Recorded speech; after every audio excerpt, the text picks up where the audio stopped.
Good morning to those of you who have joined us for this morning's session, which cloud service is right for your business, and to those who are watching the recording, sorry you weren't able to join us this morning. Let's get into it. So basically today's session is going to cover the cloud. So when we say cloud, what do we mean? Cloud solutions as a service. So I'm sure that most of you will have heard of things as a service. It seems to be the new way to bundle or productize services and solutions that are particularly delivered via the cloud. So everything as a service, which is right for you. So determining the infrastructure that's sort of right for your business. So there's a couple of different types of cloud solutions. Which one is going to be right for you in the context of your business and what you do. Some context and considerations. So key factors for critical decision making. This is one of the things that I think tends to get overlooked a little bit. Everybody goes, you know, I want to be in the cloud, I want to be in the cloud, and someone will come and go, oh, hey, I've got this amazing cloud thing, you know, just come straight to us. And they go, okay, well, that sounds appealing, without considering some of the important things about, you know, what that's going to look like long term, particularly. And then strategy and execution. So aligning the cloud service that you choose to move to, or you know, a mix of cloud services or solutions that you choose to move to, and how well that actually aligns to both your immediate and your particularly medium-term strategy. What's the business going to look like in 1 or 12 months or 3 years? And is that cloud service going to facilitate or remove barriers to achieving those strategic objectives over that period of time? So that's critically important as well. So who does this webinar apply to? Obviously those wanting to move to the cloud. So if you still have infrastructure on premises, you're still using on-premises applications, this is very, very applicable to you. Those already using cloud services, so this might come as a bit of a surprise, but there's people who are already in the cloud and they're already consuming services from the cloud or as a service, and they're finding themselves struggling with systems and where to go, and is this the right thing for me? And it doesn't feel any better than when I had things on premises. And that's some feedback we get quite often, that people move stuff to the cloud and it doesn't seem to be simpler or easier for anybody. They don't quite understand why that's the case when other people are getting such good reward from moving to the cloud.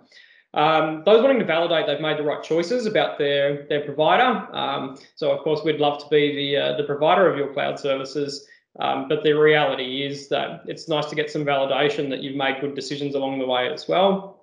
And those who have doubts about the advantages of cloud. So me personally, I'm a big advocate for cloud. On-premises infrastructure, it just breaks. It just breaks, and there's business interruption, and there's zero scalability in what you do, and there's large capital outlay and a whole bunch of things that really aren't well aligned to the way that most people do business, particularly in the professional services space. So there's some some real distinct advantages to using cloud systems.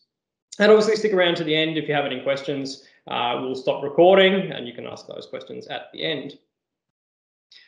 So when we say cloud, what do we actually mean? So today's session is going to cover a couple of different types of cloud solutions, and everywhere that you see AAS, we're talking about as a service. And because we're in IT, we obviously make an acronym for everything. So we'll go through what some of those acronyms are and what they mean. So the first one is that we can see there is on-site. So when you are on-site, what do you actually have to manage? So your applications and data, when we're talking about runtime and middleware, it's how your applications are actually run or delivered. So if you're using a piece of software, how does that actually run? The operating systems, virtualization. So virtualization refers to when you have a physical server and you have multiple virtualized servers sitting on top of them. That's what we're talking about with virtualization. Servers in terms of physical hardware, storage in terms of physical hardware, and networking. There is a lot of stuff to manage. And as historically an IT services provider, we're still an IT services provider, but when stuff is on site, there's a lot to manage. And when it says you manage, what it actually means is your IT provider will manage all of these things for you. And obviously the disadvantage to that is it's very expensive because there's lots of work to be done. And it's just for you as well. So, if we do work on your on-site infrastructure, nobody else is going to get the advantage of that. So, when we start moving things to cloud, if we apply a patch or we do some maintenance against one thing, a whole bunch of people will get the benefit of it. So that's particularly when we're moving to software as a service. So we'll get up to there in a second. The second one is infrastructure as a service. So that's the IaaS is referring to infrastructure. Now, when we talk about infrastructure, what are we referring to? So infrastructure is, as we can see from the list down the bottom there, we can see that it's networking, storage, servers, and virtualization. So when you have infrastructure as a service, it's essentially putting your hardware part of your network into the cloud. And consuming those compute resources. So it's the ability to have essentially virtual hardware available to you that you can consume as a service. It's scalable, so on demand, you only pay for what you use, and it's vendor managed as well. So what do you need to bring to the table to consume infrastructure as a service? You need to bring your operating systems. And when we say operating systems, we're talking about Windows or Linux if you're that way inclined, and installing your licensing and setting up your servers and systems on top of that infrastructure, your middleware, so your applications, integrations, your runtime, so how those applications are consumed. So when we talk about runtime, when we're talking about a computer, its ability to run that piece of software, your data and application. So you'll bring all of that to the table and sit it on top of that and consume the essentially hardware hosted in the cloud on infrastructure as a service. The next one, PaaS, is platform as a service. So in platform as a service, it will actually provide you with your operating systems, your middleware, and your runtime. And all you need to bring is your applications and data and drop it on top. So we'll go through some examples of what that actually is so that we can sort of relate that to something, some things that are very well known. But basically, you just bring your applications and data, you drop it on top of platform as a service, and then you can essentially log into that and consume your applications and data. The next one in the list is software as a service, and that is where you will just basically log into something that's online. Everything is managed by the vendor. And it's very, very simple to often to sign up and to consume. And there's essentially no management overhead from an IT management perspective, which is really important to know. Interestingly, when we'll be talking about this a lot moving forward, is as you go from on-site through to SaaS, the requirement from an IT services provider, so people like us, becomes less and less and less and less. So there's less to manage. When you're on site, we have to manage all of that stuff on site. When you're in infrastructure as a service, there's only a few things that we need to manage. When you're in platform as a service, again, it becomes even less. So with just data and applications, we only need to worry about things like cybersecurity and backups. And then once you're in software as a service, it's literally coming back to zero. So, we might look after endpoint devices, so how you actually connect to it, a bit of cybersecurity, a bit of backup from those SaaS applications, but more commonly we'll start changing the conversation away from how do we manage your infrastructure to how do we maximize what you're getting out of what you're paying for. So talking about the strategy, how you can automate things, how we can assist in delivering those applications better. We might manage assets and asset life cycles for endpoint devices. But at the end of the day, the demand is just becoming less and less and less from an IT services provider perspective. So something to keep in the back of your mind when you're considering which one you're going to move forward with. So software as a service is a software licensing and delivery model, which is on a subscription basis and is centrally hosted. Interestingly, was formerly referred to from Microsoft as software plus services. Interesting that, sort of things tend to progress, and I assume that marketing teams, and I've got Sky here with me today, marketing teams get a hold of it and they work out how to actually package that up into something that makes sense. So software as a service is pretty good. It doesn't require any infrastructure to use it. and basically just get a computer, you connect up to it, and everything's sort of managed by the vendor. All you need to do is essentially consume it, put your data into it, do your transactions there, and get your data out of it. So very, very simple. Some examples of it. So Microsoft 365 and Google Workspace are some examples of that. Salesforce, Canva, and Xero are some other really good ones. And they're basically, and I know that we actually have our friends from Net Documents here today as well. So Net Documents for my legal customers and people who work in the legal sector is a document management system that's purely cloud hosted as well. Now, the examples that we're looking here at the minute, these are cloud native applications. So this is very important to know, and we'll go a little bit further into that as we go through. But these aren't just bits of software that are just wedged into infrastructure or platform as a service for you to consume. These are built in the cloud. That's how they were designed and delivered through to you. So you just access them via a web browser. They will be multi-tenanted, so there'll be lots of end users consuming the same, essentially infrastructure, or looking at that old chart, it's essentially the same infrastructure where you just have your space or your tenant that sits on top of that, and you'll consume that from your endpoint device. So these are some really well-known ones. There's heaps of others out there, but that is an example of software as a service.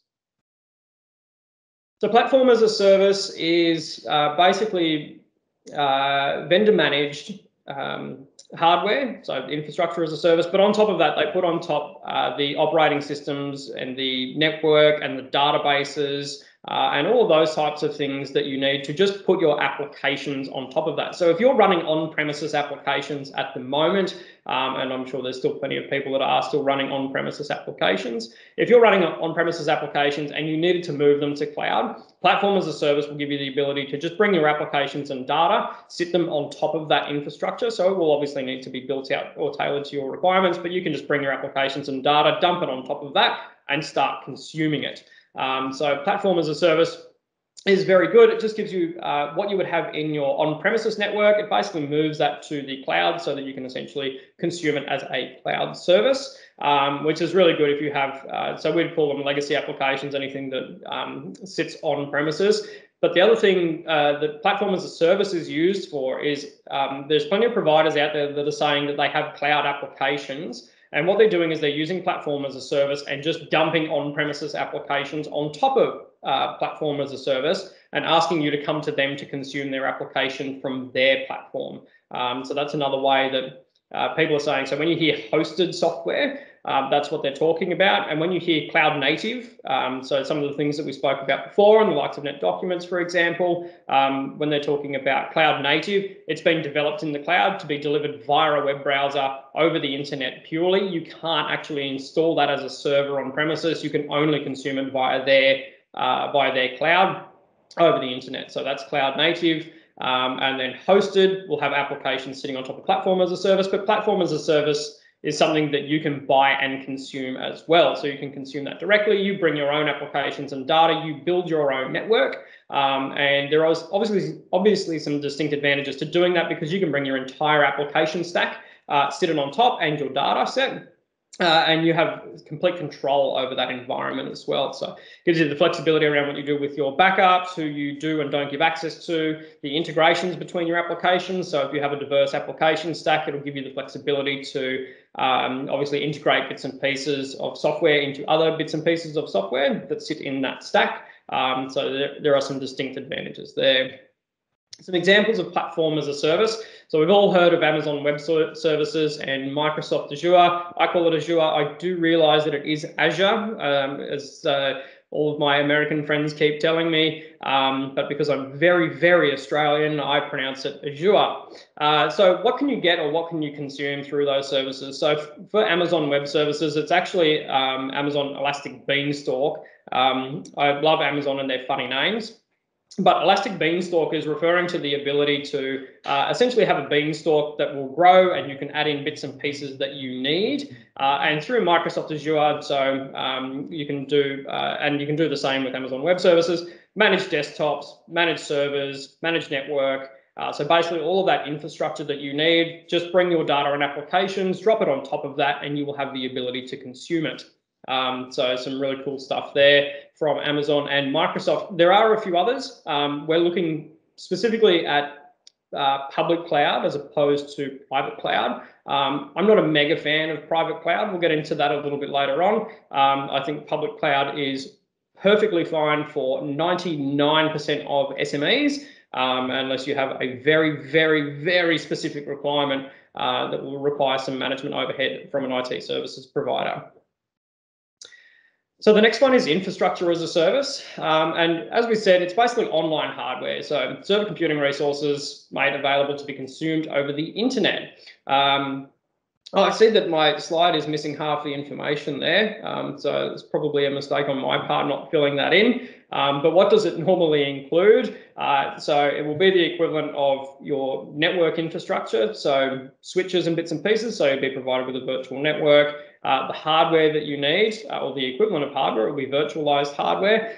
So the hardware that you will need to put your stuff on, what you need to bring to the table is you need to bring your operating systems, your data and applications, and there's obviously a fair bit of management involved as well. So you need to bring all of the licensing for all of your operating systems. You'll need to build that on top of that. So it's essentially a clean slate. It's essentially a foundation, and you'll need to build everything out on top of that. So that's something that will normally be undertaken by an IT services provider or an internal IT manager if you're big enough to and fortunate enough to have an internal IT manager that's technical enough to do that. But basically, you can bring all of that and wedge it in up there.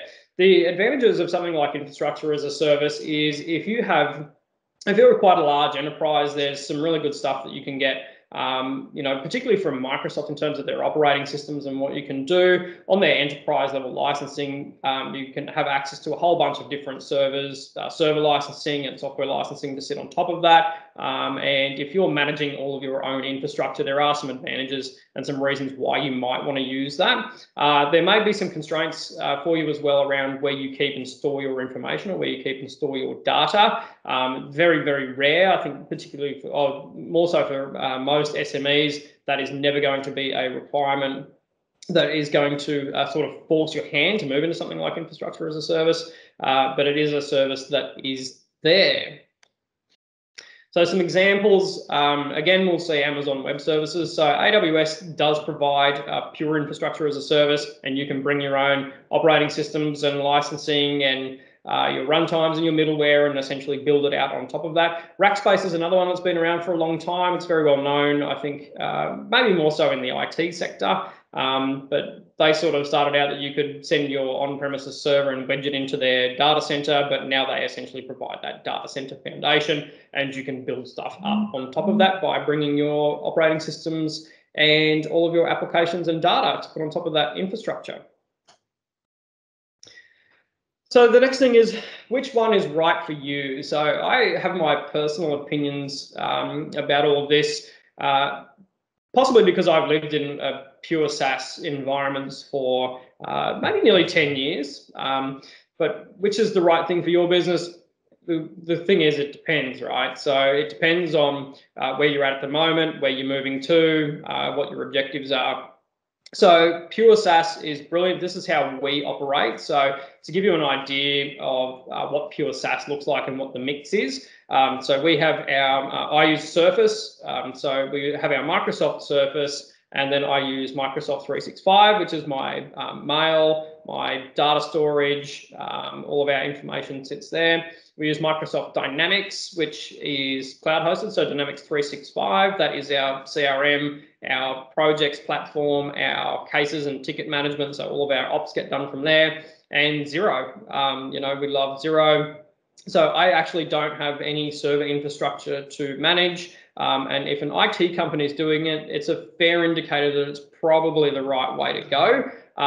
But that's something that works for us, and not everyone is as fortunate as we are to be able to just quickly change their systems over to something else, which is something that, funnily enough, we've done recently, is change all of our systems over to Dynamics. So we're agile enough and probably technically competent enough to be able to do that. But that's the way that we've chosen to go. So I like pure SaaS, and I think if you were a startup and you didn't have any legacy infrastructure, that is the way that you would go. So if you came to me as a startup and said, oh, hey, Rob, I need to set up some systems, what do you suggest that I do? I would tell you to go down the pure SaaS pathway, purely because of that lack of management overhead. And yeah, basically you would just push everything into cloud applications and have your endpoint device. And if anything died, all your data's in the cloud, and we can do cloud-to-cloud backups as well. So you just don't have to worry about any of that. So my recommendation for any startups who don't have any legacy infrastructure is look at pure SaaS. And if you do have legacy infrastructure that you're looking to move away from, transitioning across to a pure SaaS environment, personally, I think would be the right way to go, assuming that you obviously choose the right applications to work with. More on that a little bit later. Pure platform as a service is another good option. So if you do have legacy applications that you can't just move away from, going to platform as a service is probably going to be the right thing for you. There are some other advantages to platform as a service as well in terms of control and who does and does not have access to your information, so you can lock that stuff right down. But if you have legacy applications and you need on-premises infrastructure to essentially consume those applications or that data, platform as a service is great because you can essentially pick up those applications, drop them up there, get rid of everything that you have on premises, and just use your endpoint devices the same way that we do. The way that you would connect to it is you obviously need to have some form of managed desktop or a terminal server to be able to access the information, but it will be the same as remoting into your own network that you have on premises now. It will just be via gigabit pipes into some of those big, particularly public cloud solution providers, so that you can essentially access all of that stuff. And the likelihood that that's ever going to go down is almost zero. So it is a pretty good pathway there if you do have legacy applications that you need moved up there. So that's particularly where you have server client happening. So you have a database and you have your application on a server and your client computers connect to that. You basically move that, the server and the client part being the managed desktop that you would have from the cloud so that you can consume that. Managed infrastructure as a service.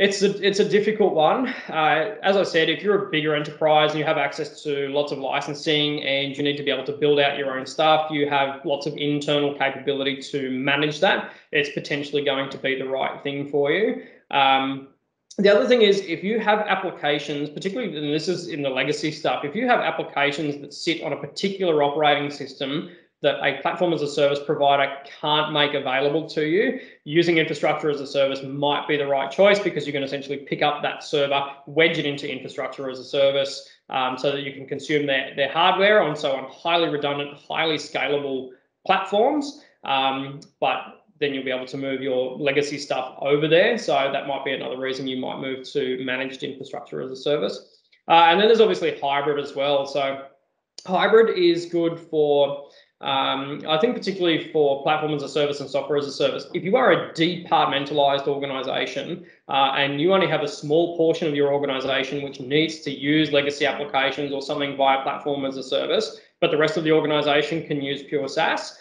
that's a good pathway. That's a good pathway to go down, or having a mix of the two. So even people who are in pure platform as a service will still most commonly have some form of software as a service. So as an example, if you're using Azure Managed Desktop, so this is something that we sell a fair bit of.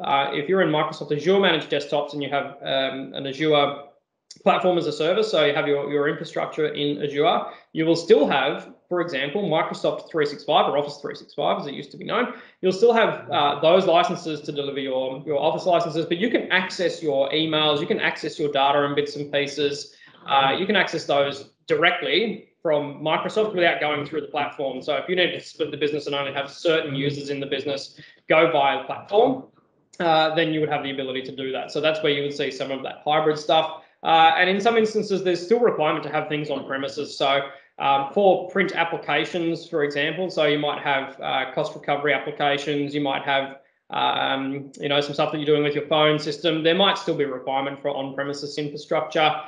So you might have a mix of, in the hybrid environment, maybe some SaaS, some platform as a service, and still have some on-premises infrastructure to manage some of those things that are happening there. Security systems are another one that you might have some on-premises infrastructure for. So what's good and what's not? This is obviously my personal opinion, and I think probably our positioning at Mertech reflects that as well. The Mertech group, sorry, reflects that as well.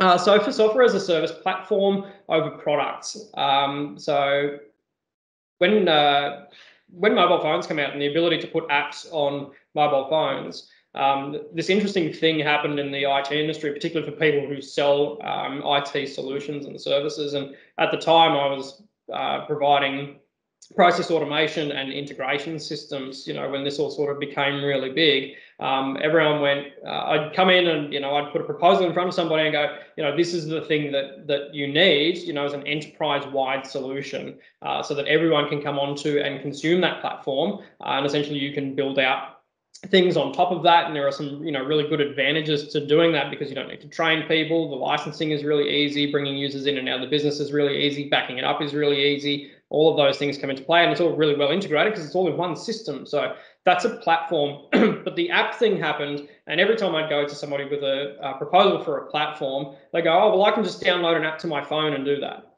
And I go, okay, awesome. Well, you do that and you let me know how it goes for you.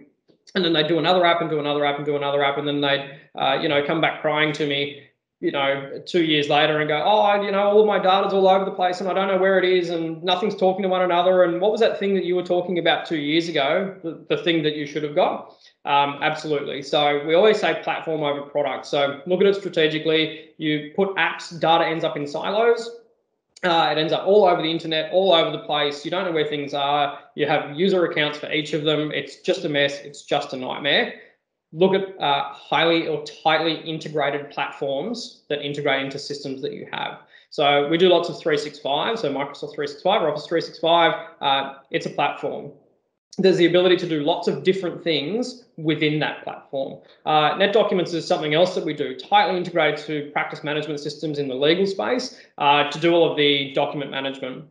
It's another thing that's a great platform. It has the ability to be built out to cover the entirety of the business, to have everybody in that one system. So I'm a firm believer in platforms over products. So as appealing as some of those products might look, or those apps that you can just go buy, go and consume on the internet, and you sign up for free and you get 3 months free, it'll just be a nightmare for you down the track. And just speaking from experience, I've seen it over and over again. So something to keep in mind.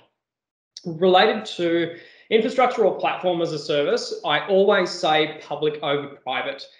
And the reason I say that, I know that there's plenty of places out there that provide private cloud, and you have a private link into a private cloud, and that's their thing that they do. I actually just don't see the customer value in that. Particularly when comparing it to the likes of a Microsoft or an Amazon, who spend billions of dollars on their data centers. They have almost unlimited bandwidth across their pipes coming into those. They have clusters of servers distributed all over the world. And accountability. They've got millions of users on platform. They have the responsibility to keep that platform up all the time. And it's, and I don't want to offend anybody, but it's not a bunch of hacks just putting together a data center.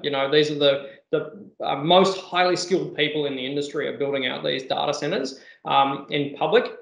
And one of the other distinct advantages to having public over private is that you are essentially not entrusting your data to a single vendor or a single provider. Public cloud's great because if you come to me and say, oh, hey, Rob, I want to move all of my stuff into Azure, I want to move it into Amazon Web Services, and I go, cool, yep, we can do that. We set all of that infrastructure up for you. And then you go, you know what, Rob, I don't like you, and I would like to find somebody else to manage this. It's so simple. All you do is go, hey, Rob, we don't want you anymore. We want these guys to manage it because they, know how to.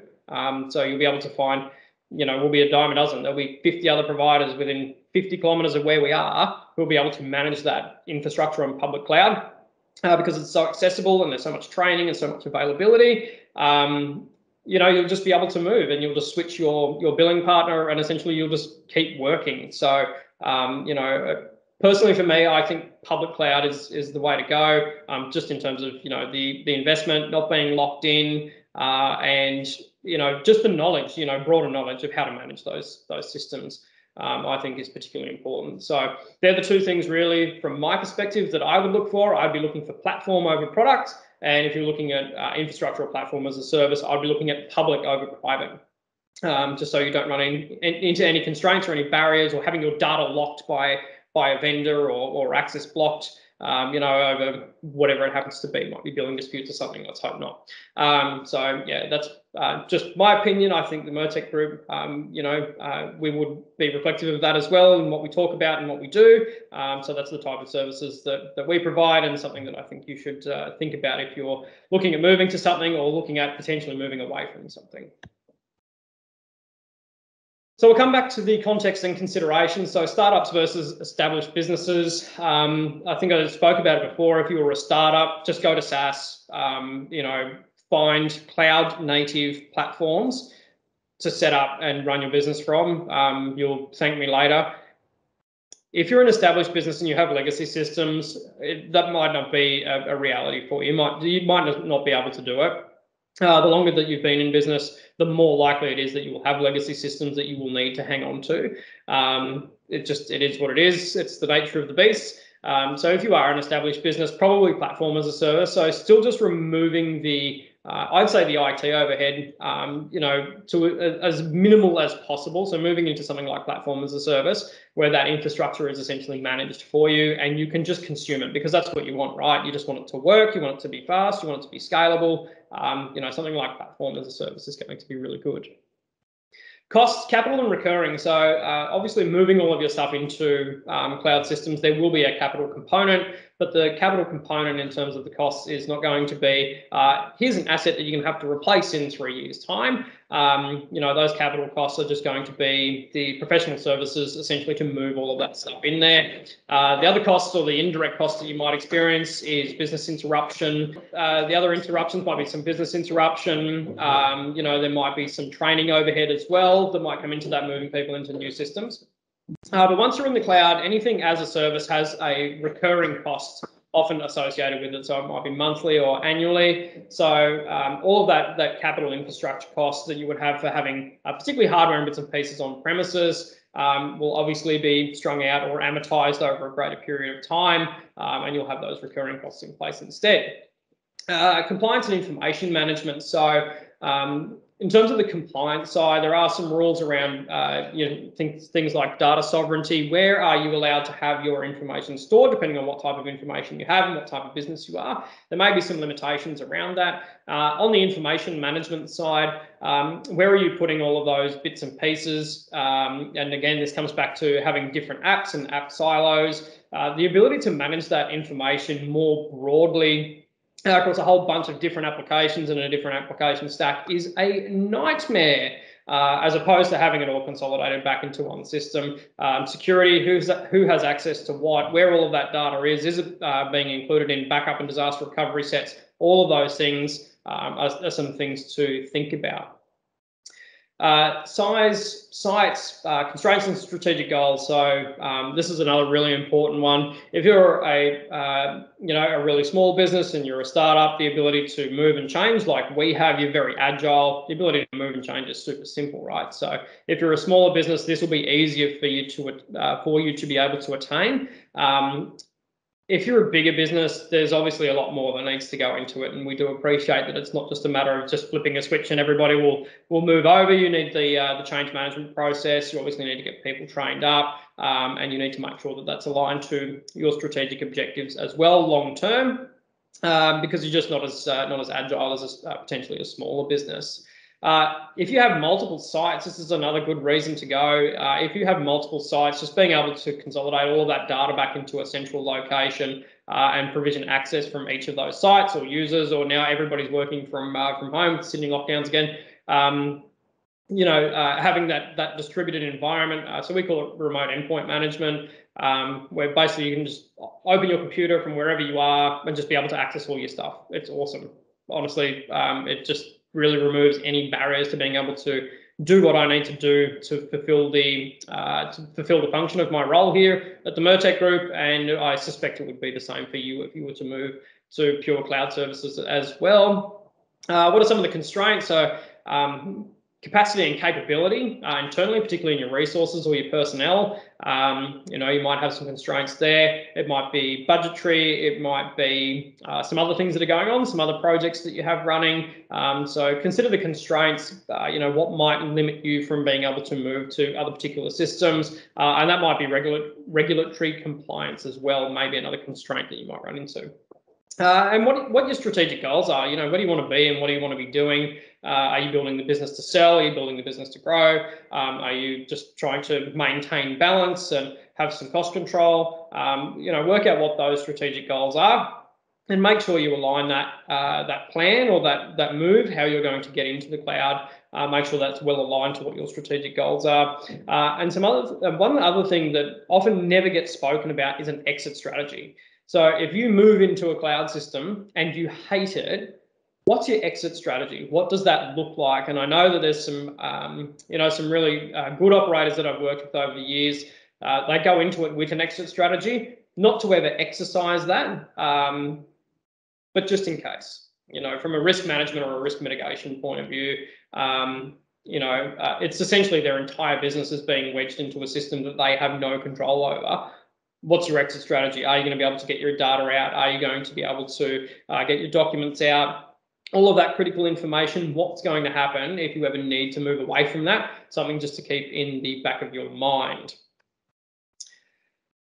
So in the strategy and execution phase, align it with your business plan, writing a technology strategy, and setting timelines, allocating budget and starting the process are just critically important. As with any project, as with anything that you do in terms of writing a strat plan and then or a business plan and then moving forward into the execution phase of that, and just defining or working out what your ability to execute is as well is really important, and bringing in the right people to the right resources, both from a capability and a capacity perspective, to be able to facilitate it and essentially execute it to make sure that it gets done is going to be critically important for you. And that wraps us up for today. Our next webinar, we haven't decided what it's going to be yet. There's some stuff coming out on Windows 11 that we thought might be interesting to have a look at. So, but keep an eye on our socials for the official announcement and registration link. And if you do need to contact us, if you are looking to move to cloud, or if there is something that we can help you with along that journey, feel free to reach out to us, contact details there. And if you don't follow us on socials, please do. It would be appreciated.